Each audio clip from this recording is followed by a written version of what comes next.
आइए दोस्तों, आज हम बात करते हैं आपको जो लेखपाल में हम ग्रामीण परिवेश के बारे में जो बातें हो रही हैं। आज आपका सेकंड वीडियो बना रहे हैं। तो इसमें क्या है कि ये जो पॉइंट आज हम आपको बताने वाले हैं या बताएंगे, यहाँ जो बोर्ड पे लिखा हुआ है ये पॉइंट समझ लीजिए वेरी आईएमपी, बहुत ही महत्वपूर्ण तथ्य है या बहुत ही महत्वपूर्ण पॉइंट है जो आपको अभी बताया जाएगा। ठीक है, तो इस पॉइंट को आप नोट भी कर सकते हो या इस पॉइंट को आप अपने दिमाग में भी रख सकते हो। ये आपके ऊपर डिपेंड करता है कि आप कितने सक्षम हैं बातों को लर्न करने में। ठीक है, तो आइए हम देखते हैं। यहाँ पे देख सकते हैं बहुत ही महत्वपूर्ण ये पॉइंट है या महत्वपूर्ण तथ्य है जिसको हम आईएमपी की श्रेणी में रखे हैं।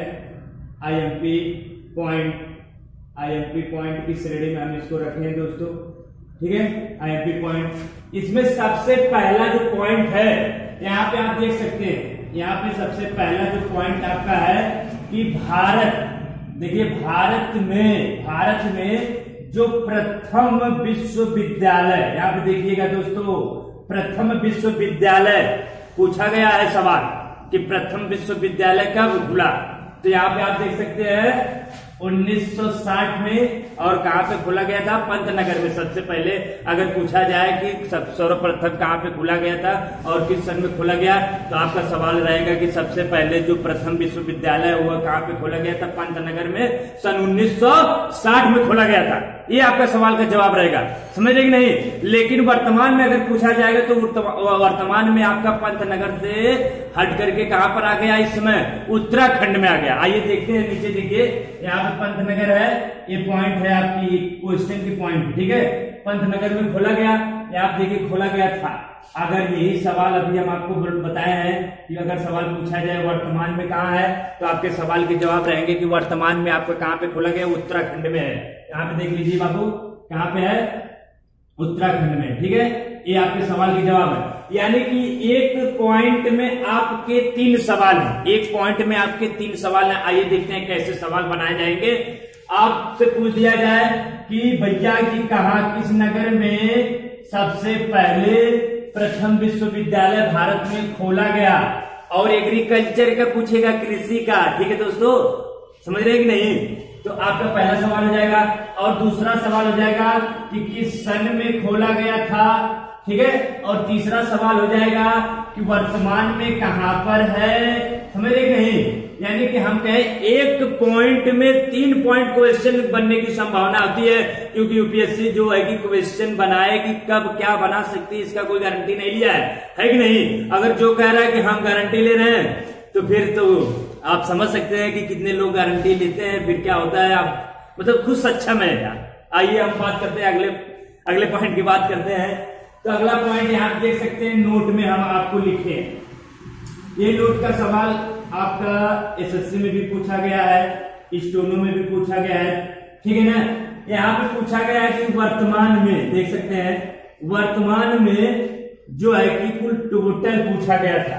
वर्तमान में पूछा गया था एग्रीकल्चर, मतलब कि कृषि विश्वविद्यालय कुल कितने हैं वर्तमान टाइम में। तो वर्तमान टाइम में कुल एग्रीकल्चर यानी कृषि विश्वविद्यालयों की संख्या कुल 71 है। 71 आपको सवाल का जवाब देना, 71 आप देख सकते हैं कितना है? 71 है कुल एग्रीकल्चर विभाग का विद्यालय। ठीक है दोस्तों, विश्वविद्यालय की संख्या कुल कितना बताएंगे आप? 71 बताएंगे। अगला जो पॉइंट बनेगा, नेक्स्ट पॉइंट, अगला पॉइंट में आपको बताया गया है, आप देखिए स्टार पॉइंट बना दिया जा रहा है आपको समझने के लिए, कि पूछा गया है सवाल कि भारत की, देखिएगा भारत की जो आबादी है, आबादी से सवाल बनता है कि भारत की जो आबादी है वो कृषि पर क्या परसेंट निर्भर है। भारत की देखिएगा, भारत की आबादी कृषि पर क्या परसेंट निर्भर है। तो आपका सवाल का जवाब रहेगा 4.6%, यानी 54.6% भारत की जो आबादी है वह एग्रीकल्चर पर निर्भर करती है, कृषि पर निर्भर करती है। जो किसान लोग खेती करते हैं, समझ रहे कि नहीं, उस पर निर्भर करती है हमारे। अब अगला पॉइंट ये आपको दिमाग में याद रहना चाहिए कि यानी 54.6% भारत की आबादी कृषि यानी कि जो एग्रीकल्चर विभाग पर क्या करती है? निर्भर रहती है। ठीक है, यहाँ पे हम देख सकते हैं, देख लीजिए, पॉइंट को अंडरलाइन कर देते हैं ताकि आपको ये पॉइंट दिखे और नोटिस भी कर सकते हैं इस पॉइंट को।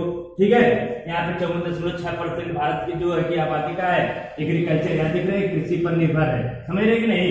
अब आपका जो नेक्स्ट पॉइंट बनता है दोस्तों, भारत की, यानी कि भारत की जीडीपी अगर पूछेगा, यानी जीडीपी मतलब ग्रास डोमेस्टिक प्रोडक्ट, यानी कि हम कह सकते हैं सकल घरेलू उत्पाद, जो आप इकोनॉमिक्स में भी पढ़े होंगे। ठीक है, इकोनॉमिक्स में आप बहुत से मतलब जीएनएनपी क्या है, एनएनपी क्या है, जीडीपी क्या है, जीएसटी क्या है, फिर एचडीआई क्या है, फिर जो है कि ह्यूमन पॉवर्टी इंडेक्स क्या है, एमपीआई क्या है, फिर उसके बाद में मतलब तमाम प्रकार की बात पढ़ते हैं। तो हमको नहीं, उस पर नहीं जाना, हमको बस इतना देखना है कि जीडीपी का नाम क्या है, ग्रास डोमेस्टिक प्रोडक्ट, हिंदी में कहते हैं सकल घरेलू उत्पाद। अब यहाँ पे पूछा जाएगा कितना निर्भर करती है हमारी जीडीपी भारत की एग्रीकल्चर विभाग पर, यानी कृषि पर, कृषि कार्य खेती पर कितना पॉइंट निर्भर करती है। तो यहाँ पे देख सकते हैं जीडीपी में कृषि, यहाँ पे देखिए लिखा गया है कृषि का हिस्सा जो है कितना, मात्र मेरे दोस्त, मात्र जीडीपी का हिस्सा एग्रीकल्चर विभाग में 17.4 यानी 17.4% है, मात्र इतने हैं, 17.4% है। आप देख सकते हैं यहाँ पे कितना है, 17.4% है, बस इतने है। अब हम बात करते हैं स्टार पॉइंट नेक्स्ट की। स्टार पॉइंट नेक्स्ट में बात होती है एग्रीकल्चर, यानी कृषि जो है वह किस सूची का होता है ना। तो अगर पूछा जाए कि सूची का विषय है, तो कृषि जो है आप देखते हैं, एक मतलब पॉलिटिकल साइंस पढ़ते हैं तो उसमें देखिए राज्य सूची, संघ सूची, समवर्ती सूची मतलब रहते हैं कि नहीं रहते हैं। लेकिन यहाँ पे पूछा गया है कि जो एग्रीकल्चर वो किस सूची का विषय है, तो आपका कृषि जो होता है वो राज्य सूची का विषय होता है। राज्य सूची के विषय में उसके बारे में बताया जाता है, राज्य सूची के द्वारा से और राज्य सरकार के द्वारा से आय को निर्धारण किया जाता है, कितना आय किसको दिया जाता है, समझ रहे हैं कि नहीं। अब हम बात करते हैं आगे स्टार पॉइंट नेक्स्ट के। स्टार पॉइंट नेक्स्ट में यहाँ पे देख सकते हैं 11वीं, यानी पूछा जाता है पंचवर्षीय योजनाएं चलती हैं, आप देखते हैं 11वीं, 8वीं, 9वीं, 10वीं, 11वीं, 12वीं, मतलब 12वीं पंचवर्षीय योजना तक चली गई थी, फिर उसके बाद में नीति आयोग का गठन कर दिया गया, पंचवर्षीय योजना को समाप्त कर दिया गया। ठीक है दोस्तों, तो अब यहाँ पे हम बात करते हैं कि पंचवर्षीय योजना देखते हैं, आप लोग खुद जानते हैं पंचवर्षीय योजना प्रत्येक 5 साल के लिए बनाई जाती थी। पंचवर्षीय योजना के जो दौरान सन 2004 में, पंचवर्षीय योजना के दौरान सन 2004 में राष्ट्रीय कृषि, आप देख सकते हैं राष्ट्रीय, ये क्या है, राष्ट्रीय कृषि आयोग, देख लीजिएगा अंडरलाइन हम कर दिए हैं। ये राष्ट्रीय कृषि आयोग का सवाल पूछा गया है कि राष्ट्रीय कृषि आयोग की स्थापना कब किया गया था, तो सन 2004 में किया गया था। कब, 11वीं पंचवर्षीय योजना के तहत सन 2004 में राष्ट्रीय कृषि, यहाँ पे देखिए राष्ट्रीय कृषक आयोग की स्थापना किया गया था, यहाँ देख सकते हैं स्थापना किया गया था। ठीक है दोस्तों, यहाँ पे आप देख सकते हैं स्टार, यहाँ पे बताया गया है कि राष्ट्रीय कृषक, यानी कि राष्ट्रीय कृषक जो है, राष्ट्रीय कृषक की नीति कब बनी थी या कब तैयार किया गया था ना। तो यहाँ पे आपका सवाल देखिए पूछा गया है यूपीएससी के द्वारा, तो आपका सवाल कब है, 2007 में इसको बनाया गया।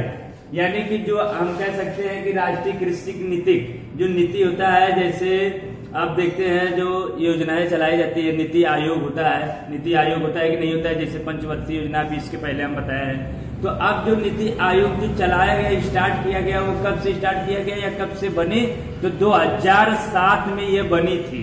ठीक है, तो आपको सिर्फ ये पॉइंट याद रखना है कि पूछा जाएगा कृषि नीति आयोग कब बना था, तो आपको सवाल का जवाब 2007 देना है, बात खत्म हो जाएगी।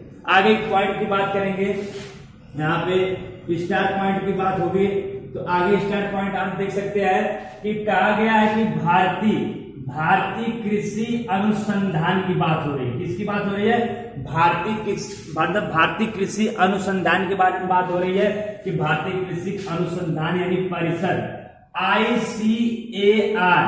ICAR क्या होता है आपको बता दें, इंडियन काउंसिलिंग, यहाँ देख सकते हैं ICR, यहाँ पे भी बताया गया है। ठीक है, देख सकते हैं यहाँ पे ICR, यही ICR है, इंडियन काउंसिलिंग एग्रीकल्चर रिसर्च, यानी इंडियन काउंसिलिंग एग्रीकल्चर रिसर्च जो है कि इसका पूरा नाम है। तो ये कहा गया है कि भारतीय कृषि अनुसंधान परिषद ICAR, इसी को कहा जा रहा है। कब इसको ये बना था, तो आप देख सकते हैं कब बनाई गई थी ये 1929 में। कब बनाया गया था ये 1929 में। जब 1929 का मतलब जो होता है कि 1929 में जब सबसे बड़ी मंदी आई थी, जिसको हम ईसा की मंदी कहते हैं, जिस समय जो है कि प्रोफेसर किन्स और प्रोफेसर हस्तक्षेप का जो सिद्धांत प्रोफेसर अमर्त्य सेन दिए थे, तो प्रोफेसर अमर्त्य सेन ने हस्तक्षेप के सिद्धांत में कहा था कि भारत के प्रत्येक नागरिक का यह अधिकार है कि वह वस्तु का उत्पादन अथवा उपभोग करे, किंतु मूल्य निर्धारित करने का अधिकार किसका होगा, पूंजीपति साहूकार सेठ जमींदार का होगा, ना कि उस व्यक्ति का हो। यही कारण था कि 1929 यानी कि 1929 में बहुत बड़ी मंदी आ गई थी, संघ मंदी कहते हैं उसको, ठीक है ना।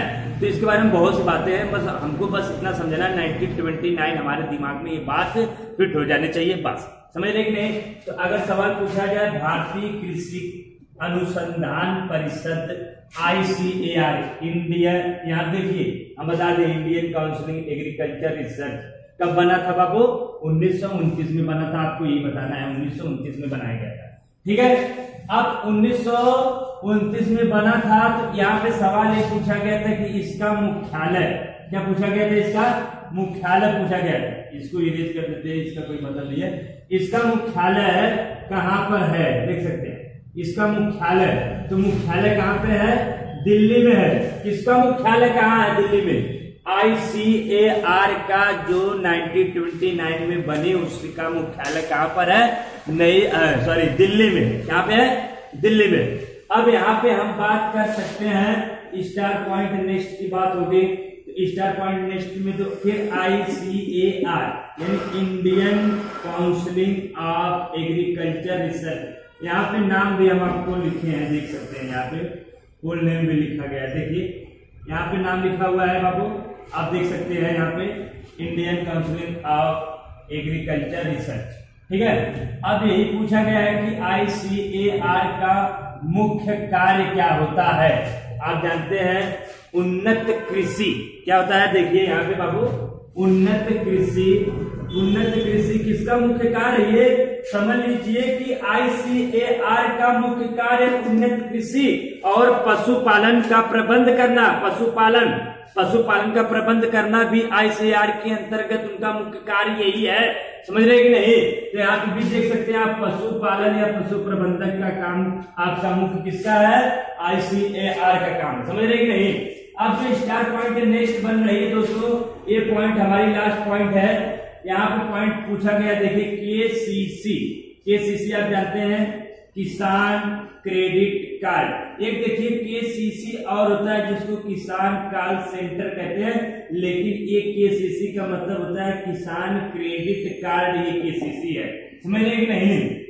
इसकी शुरुआत कब हुई थी, देखिए 1999 में से लेके 2000 यानी कि 99 से लेकर के 2000 में हुई थी, समझ रहे कि नहीं। अब यहाँ पे आप देख सकते हैं जिसकी वैलिडिटी या जिसकी वैधता, यहाँ पे ये पॉइंट पूछा गया था सवाल, ये पॉइंट आपसे पूछा गया था इसकी वैलिडिटी या इसकी वैधता कितनी रहती है। तो इसकी वैलिडिटी या इसकी वैधता 3 वर्ष तक होती है। जैसे आप देखते हैं मुद्रा bank, micro unit development refinance agency की वैलिडिटी जो पूछता है वैधता, तो आपको मतलब जो प्रोवाइड किया जाता है 3 साल के लिए, यानी 36 महीने के लिए आपको प्रोवाइड किया जाएगा। उस पीरियड में आपको पैसे को रिफंड करना रहता है, समझ रहे हैं ना।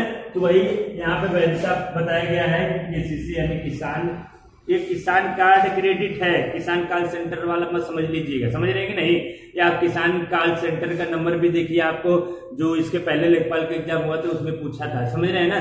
तो आप नंबर पे कमेंट करिए, नंबर हम आपको अगले वाले वीडियो में प्रोवाइड करेंगे, ठीक है दोस्तों। आज की वीडियो में यहाँ पे थैंक यू।